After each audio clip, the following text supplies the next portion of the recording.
What's up, guys? Welcome back. I'm in Birmingham, Alabama. Right behind me is a Mazda CX-90, 2025 model year. This is the select trim level. I rented it on this business trip, and I had it for the last 4 days, so I have a pretty good idea how it drives.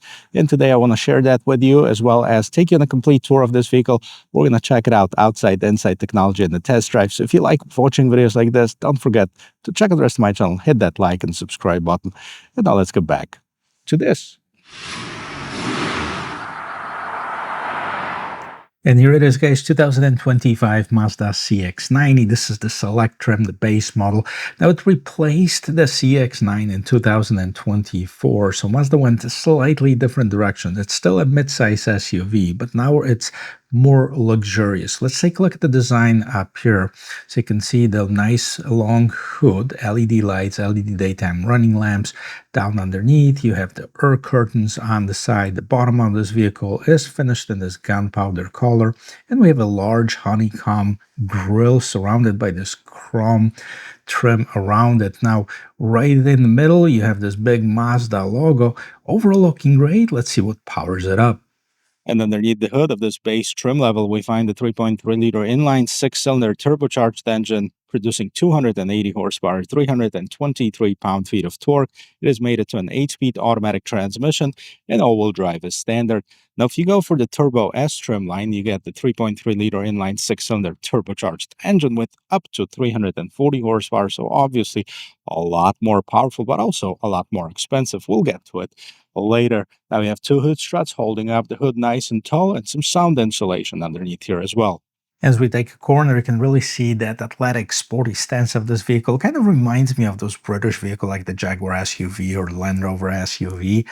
I like it. That is a large vehicle. 202 is the total length of it. 85 inches almost with the open mirrors is the width of it, and 68 is height. It has 8 inches of ground clearance.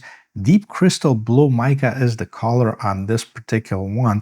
It is a standard color, no upcharge for this one. And if you look at the wheels, standard are 19-inch rims. 265 by 50 is the size of the tires of it. They're actually looking pretty good. I would probably upgrade them to a higher trim level. Now we have this matte black cladding around the wheel wells and at the bottom of this vehicle, and so typical to this new CX-90 badge on the sign. Yes, it says inline six-cylinder. It also says PHEV if it was a plug-in hybrid, or Turbo S if it was the 340 horsepower. As we take a look at the rest of this vehicle, you can see that everything around the windows have been blacked out with the low-profile roof rails. Inside the mirrors, you have the turn signal and blind spot assist, and you can also lock or unlock this vehicle by basically getting your hand closer inside the door handle, and you can also do that with the remote. This is your new Mazda remote. You have the lock, unlock, open the hatch, a standard, and the panic button, and there's really nothing else. Mazda logo on the other side. So low profile roof rails, they're in this kind of polished aluminum color that's on top of the vehicle. And let's move around the back and take a look and see what's going on right here. And again, this sporty styling continues. I like those aggressive lights. They're slim LED lights. Now we have the LED tail lamps, of course, the turn signals, reverse lights, the whole 9 yards. At the bottom, you have the CX-90 all-wheel drive as standard. We have the Mazda logo right here in the middle, rear wiper, and the third brake light on top of the gate. And as we look at this vehicle, you have the dual exhaust right here in the back. Now, as I mentioned before, you have the power lift gate in the back. But before we open it, let's touch on the towing capacity. 3,500 pounds on the base trim, but once you start going to, let's get this gate open and we'll see how much room there is on the interior. So as far as the cargo room, we have 14.9 cubic feet behind the third row seat. So definitely not as much as you'll find on, let's say, Honda Pilot, Toyota Grand Highlander, Kia Telluride. And that's because the way that this vehicle is shaped, because of this athletic styling, you can only fill it up right about here. That's where the cutoff is. So still not too bad. We have some illumination over there. As you can see, the seats, we have the 60-40 split on the seats. And if you fold them down, you can have about 40 cubic feet of cargo space. Some tools to remove the tire and install the spare tire, which by the way is, let me get this open for you, and it is right underneath this temporary use spare tire, but at least it's there, so you're not going to be stranded on the side of the road. Fold down the seats. With the seats folded, as I mentioned before, you have about 40 cubic feet of storage, and if you folded all of them down, you'll have about 74.2 cubic feet of storage right there. So definitely not as much, which I think Toyota Grand Highlander is pushing close to 90 cubic feet of storage. So definitely a lot more than the Mazda. In the third row compartment, we have the cup holders, and that's about it. There's not much left in here. Let's get those seats up because I'm going to show you how they look from the inside and see if they're built to fit a full-size adult. That's what we have for cargo. Let's take a look what we have for passengers.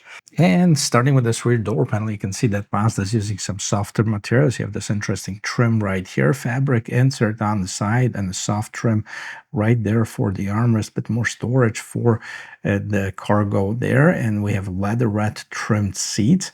I like them. They actually feel like real leather. They're nice and comfortable as well. And let's take a look and see what's going on. The way to get into the third row seat, you push the button right here, and the seat folds down. I guess there's another button right up top. Maybe not, but okay. So this is how much room you have for the third row seat passengers. Definitely made for kids only. As you can see, there's not a ton of room for an adult to fit in there. I've done videos where I got inside of the vehicle and sat actually in the third row seat. So you can see that. I'm going to try to link them at the back of this one as well. Now let's take a look what's going on in here. Before I jump in, let's take a look. So we have some seat back storage back in the passenger and driver seat. You have the automatic climate control. Again, a feature that's not found on many of the base trims. We have the USB ports. Now, those are USB Type A ports, so Mazda get to the 21st century, get with the program. We have some bump right there in the middle as well. Not a huge bump, but there is one, so maybe the middle seat's going to be reserved for kids only. Let me jump inside. I'll show you how I fit in there. And here it is, guys. This is how much room I have. So actually not too bad. I mean, it's about an inch or so maybe as far as the rear legroom. So not horrible, but, you know, I've seen better one on some of the competitors on my Pilot. I have a little bit more room in the second and the third row seat as well. Let's see what's going on the interior of it. So the front door panel, very similar to the rear door panel. We have the window mirror lock controls. In addition to that, of course, the soft touch on the armrest and same insert on the side. Bit more storage. And yes, we have the leather wrapped seats in the front as well. I like this fabric insert in the middle with some contrast stitching on the side. The seats are actually very comfortable too. And right there, you have the power adjustments for it. And let me jump inside and I'll show you the rest of. Let's get this party started. Boom. Nice and solid thud as far as the door closing. And let's move this seat back. Let's see what's going on. So first of all, I like that Mazda is using some premium materials, that including this top dashboard that has the soft plastic that feels more quality than if it was just this hard plastic that can start rattling after a while. As far as the trim, you have this aluminum trim that surrounds the vents on the side and then continues at the bottom of it, and that trim that matches what's going on the door. Now you have the smaller screen on this Mazda Select. We'll get to the size and functionality in just a bit. We're going to start with this instrument cluster, and then again, this is the combination of digital and analog, because you have the 7-inch screen right here in the middle. That's where you can change stuff. Right here we're so low on fuel, 29 miles, that's enough. Drive information, we're facing southeast, and the average fuel economy 23.2 at about 700 miles on this vehicle, so that's not bad at all. Now you have the lane keep assist or cruise control, low on fuel and off, so that doesn't display any messages. On the left-hand side, tachometer. On the right-hand side, you have the fuel gauge. You also have the temperature gauge, and it says that the vehicle is in park and somebody's not wearing a seatbelt. That's what's going on in the instrument cluster. As far as the steering wheel, it is on the smaller side. If you like it, yeah, definitely go for it. I kind of wish it was a little bit thicker, but that's just me. Overall, it has a decent feel to it and a decent weight to it while you're driving it as far as the system itself. And behind, we have this small pedal shifters. On the left-hand side, you can change the source of your media, adjust the volume, hang up or pick up your phone and hit that info button to change what's going on the screen, I'm sorry. And on the right hand side, you have the adjustments for the cruise control and the adaptive cruise control. Now, as far as the infotainment system, this is the standard Mazda infotainment system. This is a thing that I actually have to pick a fight with because I don't like it being not touchscreen. I don't care what people say. It's safer. It's not. I'm just kind of used to the touchscreen, and I like to have the opportunity and the ability to, change it by using my finger on the screen, not on the trackpad. Now, the trackpad is not bad. I have to give it to them. And you have somewhat limited options here. So, entertainment. Okay, well, I guess my phone is connected via Bluetooth, so it says not available while call is in progress, which it's not. Navigation, it is navigation ready, but you have to buy the SD card or use Android Auto or Apple CarPlay, which, by the way, they're both available. However, on this base trim level, they're both wired, and they're wired where you have to have the USB Type A port to connect to the car. So keep that in mind because USB Type-C seems like it's a standard for new technology. For some reason, Mazda in 2025 even is using the USB Type-A. The wireless Android Auto and Apple CarPlay is standard on the higher trim levels, but not on the Select. And this is also that smaller screen. We have the 10.25-inch screen. If you go with the next trim level up, you'll go with a 12-inch screen, and that's going to have the wireless Android Auto. We're going to talk about price differences between the trim levels in just a little bit, so you can decide yourself whether it's worth for you or not. Here's another thing. Rear view camera. First of all, no active trajectory line. So I'm moving my steering wheel and nothing is happening here. And the camera is small. Okay, you have all this real estate. The screen extends up to here. Why not use it for the whole thing? Well, yeah, I'm not liking this too much. Down here, you have the hazard lights, your vents, and here's another screen that basically is your climate control. So tri-zone climate control, 2 zones in the front, 1 zone in the back. Each of them can be controlled separately. Down here, you have the MI drive, and that's your drive mode, sport, normal, and off-road. That's what you have as a standard equipment. Moving down, you have your shifter. Actually, nice shifter. I like this. However, a lot of manufacturers are moving the shifters up to the steering column and have more space available here. And that's, again, we have some shortage of space here too. So your cup holders, this is where you control it. So again, taking up some space instead of using the touchscreen. But this is your trackpad basically with shortcuts for your home, media, navigation, and back button. You have the parking brake, auto hold button, favorite, volume, and seek track. Here's where you would connect your Android Auto, Apple CarPlay, the USB Type A. And look how shallow this storage is. So not a ton of storage in this vehicle. Other than that, it's good. Let's take a look and see what's going on up on top. Mirror, nothing too crazy. LED lights, sunglasses holder, no sunroof on the base Select trim, but you do have the illuminated mirror. That's what's going on the interior of this brand new 2025 Mazda CX-90 Select. Let's talk about pricing and take it for a spin.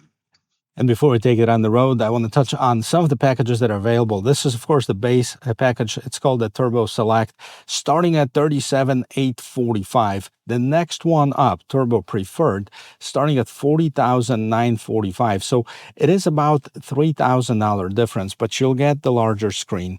You'll get the wireless Android Auto and Apple CarPlay and a couple other things. The Turbo Premium Sport is the new trim level for this year, replacing just the regular Premium. And that adds, the black accents on the exterior, kind of making this look a little bit more sportier. And that 46 for Turbo Premium Plus, 49.4, and now we're moving up to the Turbo S, which is the more powerful engine with 340 horsepower, starting at 52,950, and Turbo S Premium Plus at 56,450. So from $37,000 to about 56, almost $20,000 spread, depending on which trim level you choose. I've been driving this vehicle for about 4 days now, put about 600 miles on it, so I have a pretty good idea of how it drives. And when I first got into this, I thought it was really, really jerky. The transmission was kind of jumpy, and it didn't agree with me. But after a while, I started getting the hang of it. So I think it's either me getting used to the vehicle or the vehicle getting used to me, or both. But eventually, I started really digging it, and the driving part is where Mazda really shines. I like how athletic it is and how sporty it is, and no wonder a lot of people are comparing it to BMW X5, even though I still put BMW X5 further up on the list, but this is not bad at all. So it has a little bit firmer suspension in comparison to the other midsize SUV. It also feels a little bit more sporty. And if driving for an extended period of time, I don't think the seats are super comfortable. So this would be the drawbacks of this vehicle: the roominess, the seats, the rear view camera. We're talking about the not having the wireless Android Auto and Apple CarPlay on this particular trim level. Other than that, it's very nice. It also gets very good gas mileage. I have a Honda Pilot 2025, and we get about 19, 20, 21 maybe if we take it on the expressway. Yeah, kind of disappointing, to be honest with you. This one, in the mixed mode, you get about 24 miles to a gallon. Again, considering that I did about 600 miles on this vehicle, that is pretty accurate, which is, again, a lot better than some of the competitors. Now, as far as the acceleration, it has it. It's not the most powerful engine, but if you step on it, you can hear the turbos kicking in. I like the way that this transmission shifts, and now it's not missing gears. Go figure. All right, let's see the turning on it. So we're going to do a quick 180 right here on this street. And yes, I know we're uphill, but we're stopped right here, and let's go.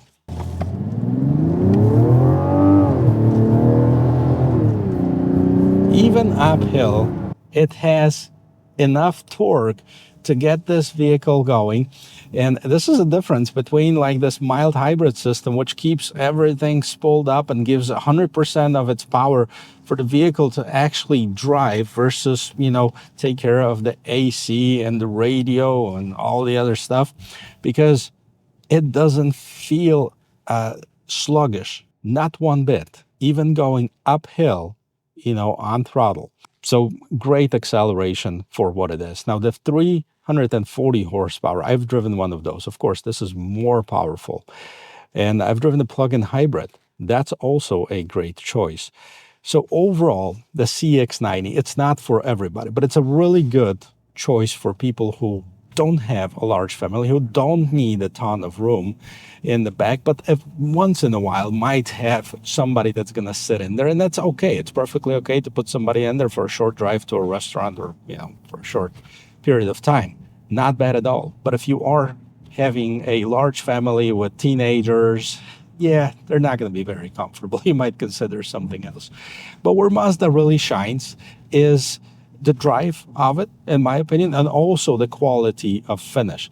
They are really going after this premium customer, the premium buyer, because the quality of materials is definitely a lot better than some of the competitors. Yeah, it might not have as great of a technology, as big of a screen, and as many gadgets and on some of the other vehicles, but it really is a cool vehicle. Well, guys, thank you very much for watching. I hope this was helpful, and I hope you learned something about this 2025 Mazda CX-90 base trim select. And if you did, don't forget to check out the rest of my channel, hit that like and subscribe button. I'll see you in my next video. Cheers.